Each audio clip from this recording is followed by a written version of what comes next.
આરતી કરી દઈએ એ છોકરાઓ બંધ ના જતા બેટા વાયર વાયર છે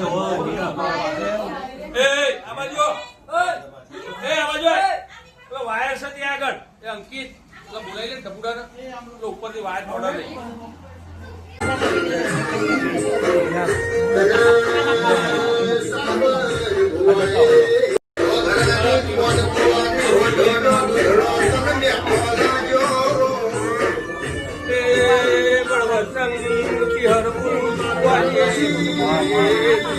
પરીક્ષા તો આજે પૂરી હર દીકરાની વાત પૂરી કરી લે બાવાનો